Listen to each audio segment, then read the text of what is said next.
Good morning. It is a very chilly Friday morning. I am at the co-op station getting a little bit of gas in my truck. I have already picked up feed and I splurged a little and bought some cattle tubs and bought some bird seed. So I'm putting a little bit of gas in my truck and then I'm going to run around to Walmart and pick up a few things that I need and then head home and hopefully by out here this morning, or as my grandpa would say, airish. Anyway, so I'm putting a little bit of gas in my truck. I've got my stuff loaded up here, and I'm going to head on to Walmart today. So I went to Walmart and picked up some things that I needed, and a new kitchen trash can and stuff like that. Didn't really think about the fact that I was in my truck, and I still had a bunch of crap in my truck from the barn. It's going to be interesting to see if I can fit this all in here. Well, I got it all in there. As long as the police don't stop me for not being able to see out my back window, I guess I'll be fine. So anyway, we're going to head to the house, get this unloaded. I'm going to take y'all home the back way. We're going through Possum Trot and towards St. Vincent's and Pigeon Roost. Colorful names, right? Yes. Welcome to Backwoods, Arkansas. We're going to bypass Atkins to the north this time and head out across Lake Overcup and then past Lake Overcup, not across it normally unless it's flooding, but we're going to head out through toward Possum Trot and then take the back way home.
Well, I just came in from outside to get this to put on the hose. I am finishing up outside and then I'm going to do my haul video. I've still got to put the straw in the dog beds, but I threw the bale of straw over in the backyard. I've done straw for the rabbits, I've done straw for the chickens and Penny and the geese. I fed and watered everybody up here.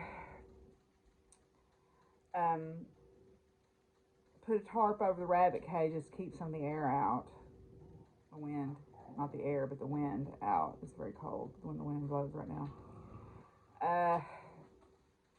What else have I done? Seems like I've done more than that. I carried out the box that the stove came in with all the cardboard and stuff in it and put it out by my garden so I could use it for weed barrier. Made some lunch, used my new oven, so that was exciting. Nothing very fancy, I just made some fish fillets in there. I'll learn to use my air fryer at some point in the next 3 days. What else have I done? It seems like I've done more than that. I mean, I did litter, the usual stuff, brought in stuff, the groceries and the whatever I had bought, and I bought a new trash can for the kitchen. Because the lid on the old one has been messed up for a while. So I got a new trash can and some new bed pillows. And I don't really know what else I've done, but it's taken me all this time to get it done, whatever it was. So I'm going to go out and put this on the hose and go put out the hay, and then I'll record that haul video. That'll be a separate video that I'll put up for those people who are interested. with all the vendor information and everything on it. But yeah, I'm just, I've been working at something, as my mom would say, all morning, and I don't know what it is, but it took me all morning to get there. So, anyway, yeah, so we'll get on to that. You like that new bed? Yeah, 'cause those cushions that y'all are tearing up are fixing to leave. Yeah. Yeah, I like that new bed.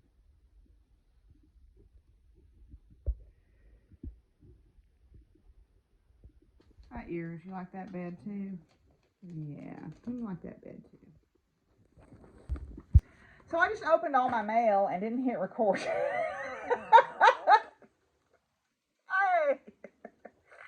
Said all these wonderful things about all the mail I just opened. So I'll just go through it again. How about? All right, we'll start with, I got a beautiful card from Cheryl in Indianapolis. And I love that Christmas tree. Isn't that amazing? It's a beautiful origami Christmas tree there. And then Cassie, my friend Cassie down in Louisiana, sent me a card, and she also sent me this pine needle ornament. Look at the beautiful card. She weaves baskets out of longleaf pine needles. If you look at that, that's what's trimming the edge of that ornament. Don't look at my dirty fingernails. I just came in from putting out hay. But she made that, so that's exciting too. I'm looking forward to putting that on my tree. I'm going to cut it tomorrow, I think. I've got my friend coming up to help me because my saw is out of gas. Then Vanessa sent me a package, which was totally unexpected, with a very sweet card inside of it. Was this. She sent me this yarn, which looks like the yarn that she used in her half and half wrap. It's Pearl Soho linen quill. So it's wool, alpaca, and linen. So that's going to be something beautiful. I can see a color work something out of that. So I'm excited to dig into that. Then she sent me a witch's date book, the Llewellyn Witch's Date book. Yay! You know, I love these things. Nancy sent me one last year, and I started writing down little things that happened every day, and then I got off track somewhere. But try again this year. Then she sent me this quirky Quaker. I love this snail. Isn't he cute? I just love him. I love these little quirky Quakers. And then she sent me two pom-pom quarterlies. One of them is from winter 2018 and one is spring 2017. And these have both got great things. I love this cover featured pattern here. Isn't that beautiful? It's called Nightingale. It's not super size inclusive is my only sadness about that. I can wear the largest size, but it's not. I'd have to make it just a little bit bigger to get any positive ease on it. So I'll probably I can figure that out though, I think, without too much issue. There's some beautiful things in here. So my legs are wore out, and as my papa would say, my legs ain't gonna carry me one step further.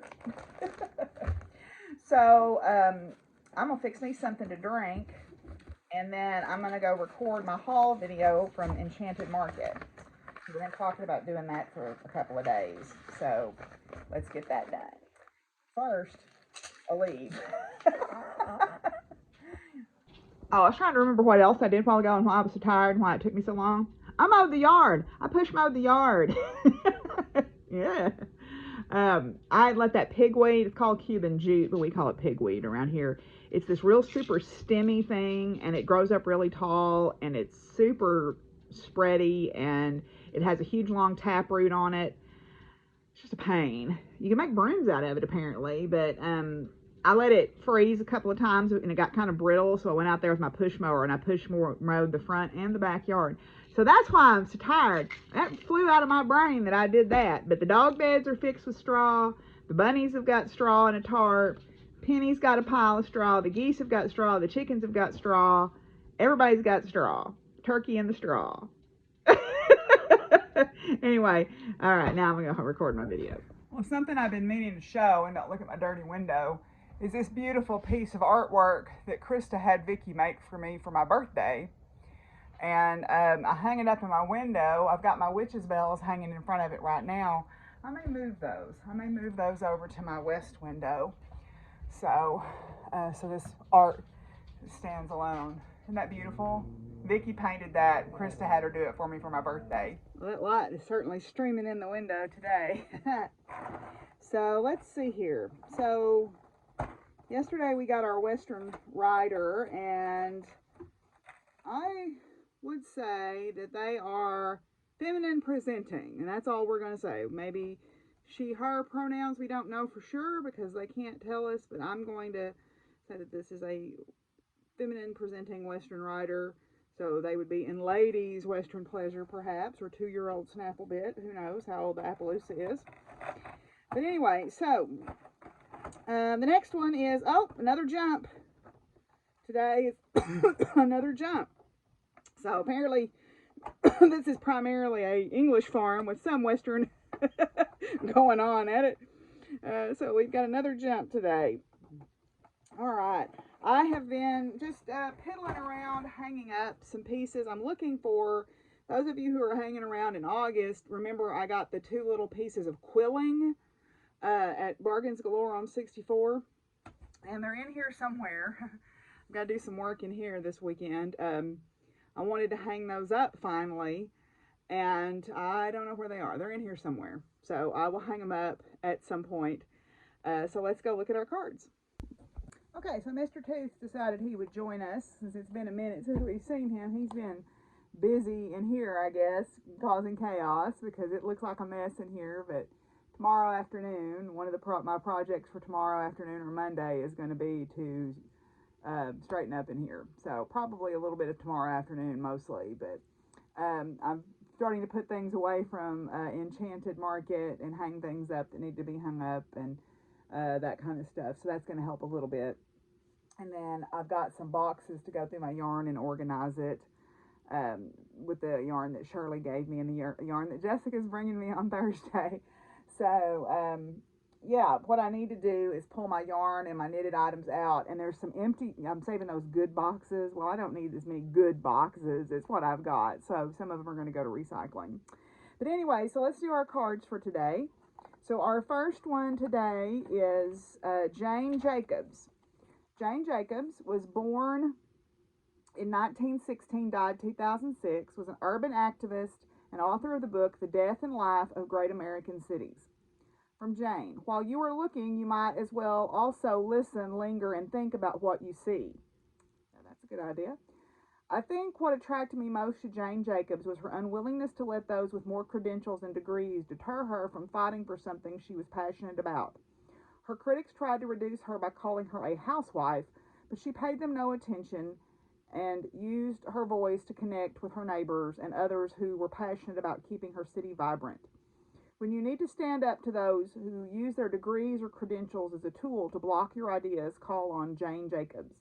There is nothing more powerful than an idea that resonates and inspires others. And housewife was in quotes. It was meant, they were saying it in a derogatory fashion. I don't believe it's a derogatory word, but the people who were her critics were saying it in a derogatory way, just to be clear. Okay, the next person today is,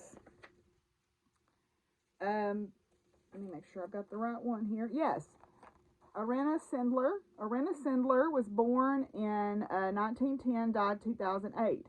Polish humanitarian, social worker, and nurse who saved 2,500 children as part of the Polish underground resistance. From Irena, I was brought up to believe that a person must be rescued when drowning, regardless of religion and nationality. The term hero irritates me greatly. The opposite is true. I continue to have pangs of conscience that I did so little. Irena asks that you do the right thing, not just because it will make you look good in front of others, but also it should be done. Also because it should be done. Hers is a message of love and support without strings attached, without the desire for recognition. If you feel as though your efforts have not been appreciated, call on Irena to help you let go of any attachment that you may be holding on to for admiration. That is a good one. All right, so we're going to go ahead and do a third one tonight, so make sure to get through all of these before the end of HoliVlog. So today, our last one today is Ida Lewis. I just heard a podcast about her. Ida Lewis, born 1842, died 1911, lighthouse keeper, first woman recipient of the rare gold life-saving medal. File under bravery, Ida Lewis made her first rescue of 4 men at the age of 12. The age of 12, it says. From Ida, none but a donkey would consider it unfeminine to save lives. And I don't even think a donkey would consider it unfeminine. Donkeys are pretty smart. Okay. Ida brings your attention to the inner fearlessness you possess within that is waiting for the right moment to come out. It may be a simple act of stepping up and defending someone who is being attacked verbally or physically. It may be jumping in to save someone or something. She didn't second guess herself or think, well, I'm a girl and I can't do this. No, she jumped into the frigid water and saved lives. You too have that spirit within you. If you pull Ida during a reading, it may be a sign that you were holding back and she has come forward to help you find your courage. Ida Lewis. I just heard stuff you missed in history class did a really good podcast about her, and it seems like there was another one that I just heard. Maybe it was the History Chicks. I can't remember. But at any rate, okay, so that's our cards for today. I think this is where I'm going to end it for today. I got a lot done. I still have more to do yet. I really want to get this room straight and tidied up, and I want to do an altar refresh because we're doing part of that Dark Goddess Intensive that I'm participating in. The death ritual is this weekend, and that is about letting go of things because of the solstice. Letting go of what is holding us back, letting go of old frameworks and ideas that no longer serve us. So I want to do an altar refresh and tidy up, and maybe then I'll show it to you, right? So until tomorrow, I'll see y'all then. Bye.